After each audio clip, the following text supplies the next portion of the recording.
السؤال ده اتكرر كثير علي، اصدقائي المتابعين سالوني واخواتي قالوا لي شغل الدليفري في امريكا كويس. طبعا انا هبدا لكم من اول القصه كلي. انا شغل الدليفري اشتغلته في امريكا، الواحد الحمد لله ما فيش حاجه ما جربهاش. واحلى حاجه في امريكا انه بتخليك تجرب كل حاجه او تحب تشوف كل حاجه. طبعا انا اشتغلت شغل الدليفري، واول ما بداته ازاي؟ بدات مع دور داش. اهلا بكم.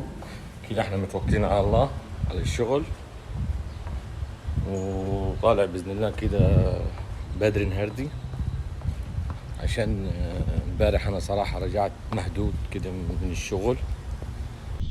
في طبعا عندنا هنا في امريكا او في تكساس، انا عندي عن نفسي اشتغلت على 3 تطبيقات: دورداش واوبر وجراب هاب. طبعا يا جماعه عشان ابقى معاكم صريح، انا اشتغلت فتره برضو على الكاستمر، بس انا اغلب شغلي كان على الدليفري، على الاكل، لان صراحه انا راجل احب الحريه، وراجل ليا ما احبش الهوسه ولا الخنقه.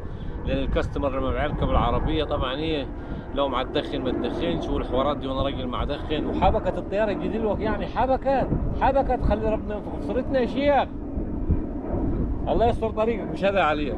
فشغل الدليفري اشتغلته زي ما قلت لكم، اشتغلت على دليفري الاكل الكاستمر، اشتغلت فتره برنامج اسمه ليفت، تمام، اشتغلت عليه فتره وكان صراحه يعني في شغل كويس وخدت فيه فتره كويسه. بس انا ما احبش الخنقه صراحه، يعني الزبون يبقى راكب معاي ولا اقدر ادخن ولا يعني دوشه شويه، ما ارتحت لهاش صراحه بيني وبينكم، يعني ما حبيتهاش.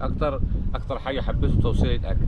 فانا اشتغلت فيه فتره كبيره شغل الدليفري، اشتغلت على اوبر واشتغلت على جراب هاب واشتغلت على دورداش. يبقى عندنا 3 تطبيقات: جراب هاب ودورداش واوبر. ليفت ده اشتغلت بيه كاستمر، بس احسن واحد فيهم اوبر، بس بدايتي كانت مع دورداش.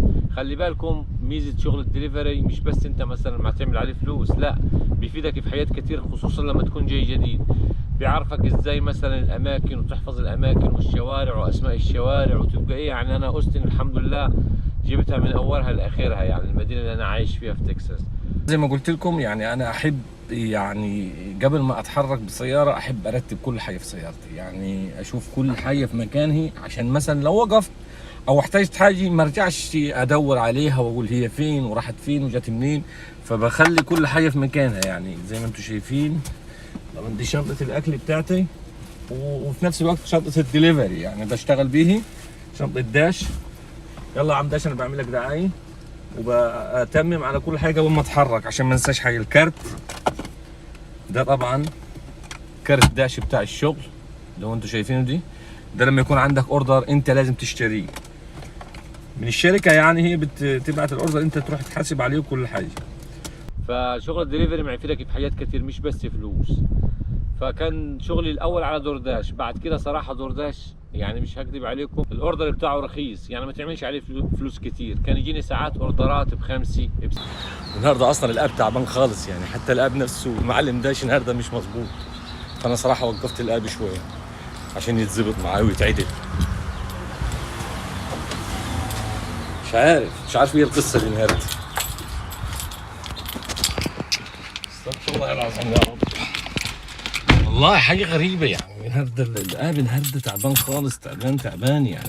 عمال يستظرف عليه، يعني عمال يلعب معاي، يعني ما بعتليش حاجه كويسه خالص. يعني من اول اليوم وانا قلت ايه ماشي، اوردر واثنين والثالث نستحمله يعني، بس لما يزودهم لا، اقول له لا معلش يابا اوقف. انا ما احبش الكلام الفاضي دي. الواحد عايز حاجه يروح بيها مثلا بالعربيه ويرجع تاني، تمام، يعني يرجع سريع. يعني شغل الدليفري كان مع دورداش جدا الاجره بتاعته ضعيفه، ما كانش يجيب همه قوي. البرنامج الثاني اللي انا حبيته اوبر شغله كتير، وبرضه في نفس الوقت الاسعار عليه كويسه، تمام. وعندك الجراب هاب، طبعا جراب هاب ده كان برنامج صراحه 10/10، ممكن يجيب لك اوردر ب 20 25 30 ساعات. الاجره بتاعته عاليه جدا، او التريب بتاعه غالي جدا، واسعاره كويسه بس مش دايم على طول. فعندك 3 تطبيقات، انا كنت انزل ال3 تطبيقات: دورداش واوبر وجراب هاب. بعدين اكتفيت بجراب هاب واكتفيت باوبر. لو ما عملتش لايك وشير اعمل لايك وشير عشان الفايده تعم للغير، وما تنساش تشترك في القناه. طبعا انا عندي دلوقتي متابعين كتير على الفيسبوك، الحمد لله ربنا يزيد ويبارك. عايزكم تدعموني على قناتي قناة عصام داش على اليوتيوب. تمام. الواحد يعني مع على قد ما يقدر ما يخطف من وقته عشان يفيد الناس، وتبقى ايه الناس تيجي امريكا على بينه وعلى نور. اخش لكم على شق تاني. طبعا ناس كتير بتسأل، ما تقول لك انه هو ممكن، هل هو شغل الدليفري يساعدك انك تعيش؟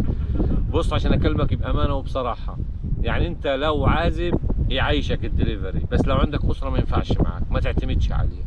صح ممكن تدخل فلوس حلوه فيه وفلوس، يعني فلوس زينه تمام التمام، بس لانه طالع نازل الدليفري ده، لانه هم ما تعرفش ما يوزعوها ازاي. هل ما يوزعوا على كل السواقين اللي شغالين على الابات دي معدلات معينه؟ ما تعرفش ما يمشوها ازاي. ممكن يوم مثلا تعمل 150 200، ممكن تعمل 100 على حسب الرزق يعني. تمام. فما اقدرش اقول لك تعتمد عليه اعتماد كلي كاسره. لكن لو انت راجل عازب طبعا ايجارك هيكون رخيص، مصاريفك هتكون قليله، فينفع معاك الدليفري، تقدر تعمل منه احلى فلوس واحلى بيزنس. بس له عيب برضه، اللي انا شايفه عيب انه السياره بتاعتك ما تتهلك. يعني انا كان عندي سياره كيا، يعني صراحه اول ما كنت جاي البلد جديد خدتها، صراحه كنت اطلع الساعه 10 الصبح، ممكن ارجع على الساعه 1 بالليل 1 ونص، لان ما كانش قدامي شغل غيره هو الدليفري. كنت مرتاح له لان انا راجل صناعي، احب الحريه، احب ابقى حر نفسي، ما اكونش موظف عند حد، ما حدش يتحكم في. فكنت حابب جدا شغل الدليفري. فعيب قوي في الشغل الدليفري كمان هقول لك عليه، هو السياره بتاعتك او العربيه بتاعتك ما تتهلك. انا كان عندي كيا كنت شغال به لدرجه انها جابت انجن، والعربيه كنت لسه جايبها جديد، يمكن كانت ماشيه 70,000 مايل، كنت مشتريها ماشيه 70,000 مايل 60,000 مايل، يعني العربيه بحالتي، بس صراحه هلكتي. وكنت لسه متعلم سواقه جديد، انا اتعلمت السواقه هنا في امريكي. فصراحه يعني كنت برضو لسه في موضوع العربيات وكده شويه، ما عنديش خبره كبيره، فكنت ادوس واجري ومش عارف ايه عشان اعمل فلوس قالوا الكلام ده. فالعربيه جابت انجن وتوكل على، بس رحت الوكيل ساعتها وبدلوا لي انجن.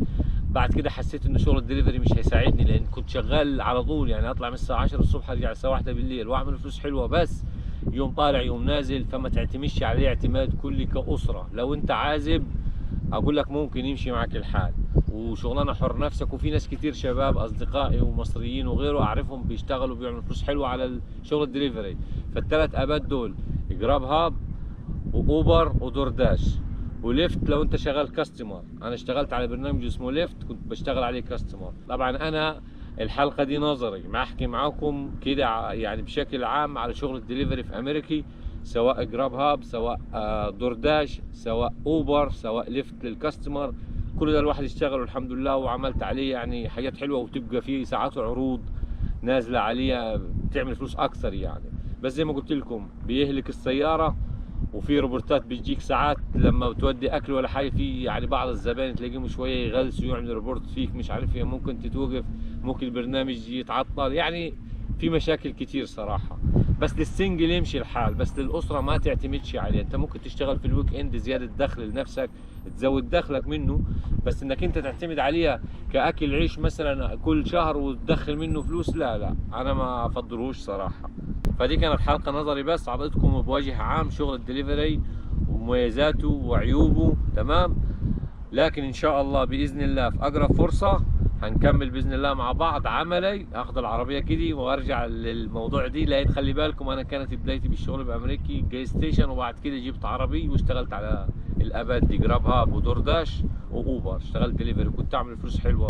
وبيني وبينكم مفيش يعني البلد دي أكتر حاجة ما تشجع عليه البيزنس. البيزنس أهم حاجة في أمريكا، ما تجيش تعتمد تشتغل بالساعة، الا طبعا انت وجاي جديد هتشتغل، وكلنا اشتغلنا. وساعات برضو البيزنس ما يكون مريح ممكن تشتغل بالساعة، بس كبصفة عامة وافضل البيزنس. امريكا تحب البيزنس، اولا هتكسب وهتعمل فلوس حلوة، ثانيا هترتاح وتعيش عيشة زينة، مش هتبقى عايل الهم قوي يعني. لكن شغل الساعي والحاجات دي قرف ودوام وروتين وحبسة، يعني حبسي.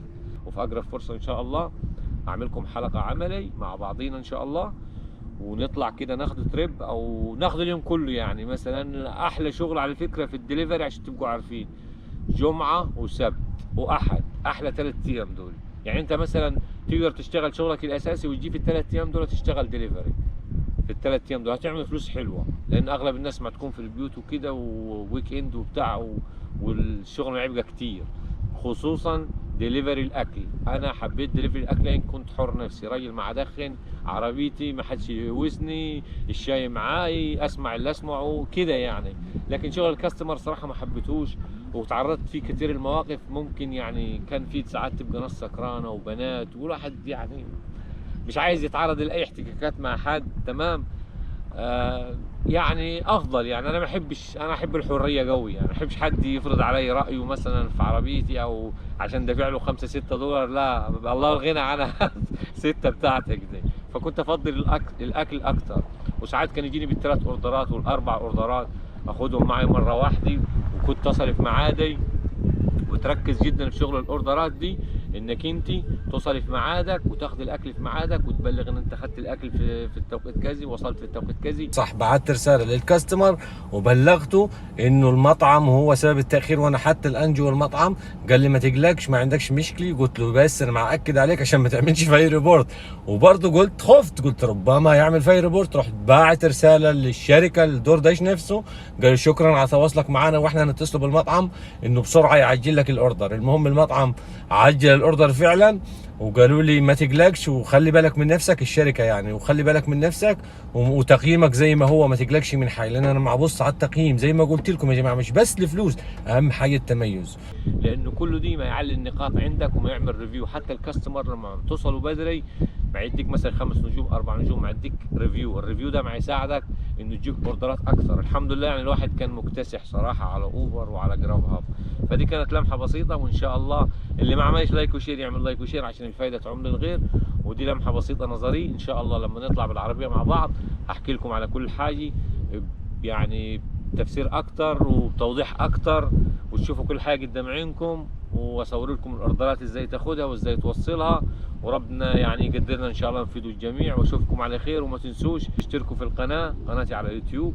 يعني شكرا لكل الناس اللي تابعتني على الفيسبوك. اتمنى منكم برضو تتابعونا على اليوتيوب، لان صراحه القناه انا من فتره ما نزلتش عليها اي فيديوهات ونايمه خالص، عايزين نصحوها ونفوقوها. واشوفكم على خير، والسلام عليكم.